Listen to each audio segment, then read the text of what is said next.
اب اس میں کتنی باتیں نکلتی ہیں. صحیح حدیث میں ہے کہ کوئی ایسی حدیث نہیں ہے جس کے اوپر کوئی حملہ ہو سکتا ہو. یہ ایک ایسی چیز ہے کہ اس سے تو یہ معلوم ہوتا ہے کہ گزرے ہوئے لوگوں کا اثر نہ صرف زندوں کے اوپر ہو سکتا ہے بلکہ زندوں کا اثر گزرے ہوئے لوگوں کے اوپر بھی ہو سکتا ہے، یعنی دونوں طرف سے. اور یہ ہے کہ دعا سے قبر کے اندر حالت بدل سکتی ہے. اس کے معنی یہ ہیں کہ بہت رابطہ ہے، کوئی معمولی رابطہ نہیں ہے. وہ لوگ ان چیزوں سے بھی انکار کرتے ہیں اور کشف و الہام سے انکار کرتے ہیں. وہ کہتے تو ہیں کہ ہم آخرت کو مانتے ہیں، لیکن اگر ان کی تفصیل دیکھو، ان کا ذہنی رجحان دیکھو تو وہ یہی ہے کہ جو کچھ ملتا ہے وہ دنیا ہی میں ملتا ہے. یعنی یہ ہے کہ جنت بھی دنیا میں ہے اور جہنم بھی دنیا میں ہے. بعض نے تو وضاحت کے ساتھ یہ بات کہی ہے. ایک صاحب جن کا میں نام لینا مناسب نہیں سمجھتا ہوں، محفل میں باقاعدہ لکھا ہے کہ یہ تو جنت اور دوزخ کی باتیں ہیں، یہ سب دنیا ہی میں ہیں. اگر مسلمان اچھے اعمال کریں گے تو دنیا جنت بن جائے گی اور اگر برے اعمال کریں گے تو دنیا جہنم بن جائے گی. یہ تو انہیں بتایا جائے کہ اگر لوگ دنیا کو جہنم بنا دیں تو بیچارے اچھے لوگ جو دنیا میں ہیں وہ کیوں جہنمی بن جائیں. لیکن اس قسم کی باتوں میں تضاد ہوتا ہے کیونکہ عقل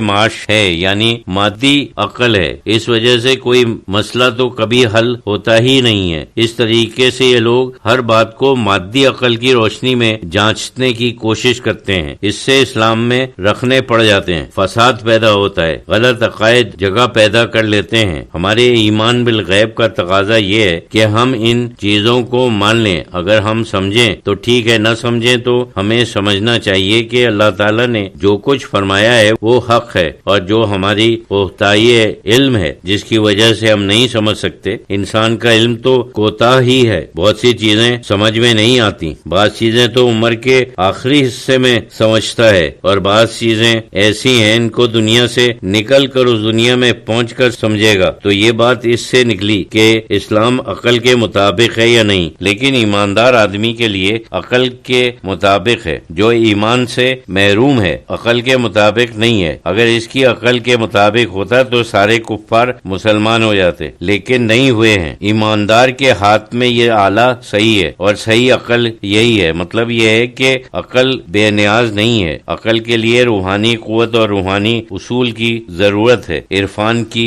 ضرورت ہے. جب تک عرفان بنیاد نہ ہو عقل کوئی چیز نہیں ہے، وہ کہیں صرف گمراہ کرے گی. اس وجہ سے ایمان کی ضرورت ہے. جو اسلامی اصول ہیں ان سب چیزوں کے اوپر ایمان لانا ضروری ہے، اس کے بعد عقل صحیح کام کرے گی. اسلامی اصول واقعی اس صحیح عقل کے مطابق ہیں، یہ بات سمجھ میں آتی ہے. اگر تمہارا مقصد یہ ہے کہ مادی عقل جو ہم دنیا میں استعمال کرتے ہیں اسلام اس کے مطابق ہے تو ایسا نہیں ہے. بہت سی چیزیں تمہاری سمجھ میں نہیں آئیں گی. ایک دفعہ حضرت امام ابو حنیفہ رحمۃ اللہ علیہ سے ایک دوسرے بزرگ نے فرمایا کہ ہم نے تمہارے متعلق سنا ہے کہ تم صحیح حدیث کے مقابلے میں عقل کو ترجیح دیتے ہو. حضرت امام ابو حنیفہ رحمۃ اللہ نے جواب دیا کہ یہ صحیح نہیں ہے، میں ایسا نہیں کرتا. اگر میں ایسا کرتا تو سب سے پہلے عقل کے مطابق میں یہ کہتا کہ وضو کے بجائے موزوں پر جو مسح کرتے ہیں وہ نیچے کرنا چاہیے کیونکہ وہی جگہ میلی ہوتی ہے، اوپر تو میلا نہیں ہوتا. لیکن میں یہی فتویٰ دیتا ہوں کہ اوپر کرنا چاہیے کیونکہ یہ صحیح حدیث میں ہے. تو مادی عقل کے مطابق بہت سی چیزیں یعنی عملی چیزیں بھی تو شریعت میں ہیں، بدل جاتی ہیں. یاد رکھنا چاہیے کہ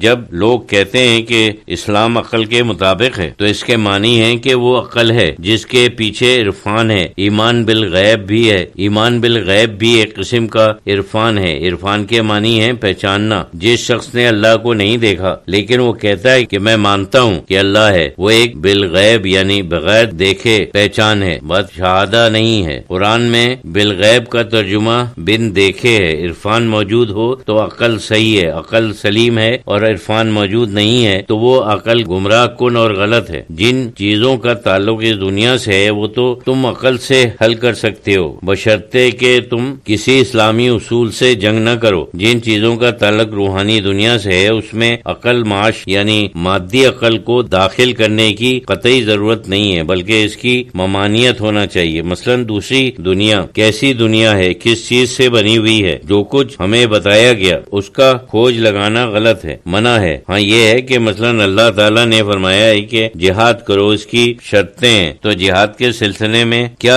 تدبیر استعمال استعمال ہونی چاہیے وہ ہم عقل سے جان سکتے ہیں، اسی عقل سے جو دنیاوی معاملات میں عام طور پر استعمال ہوتی ہے۔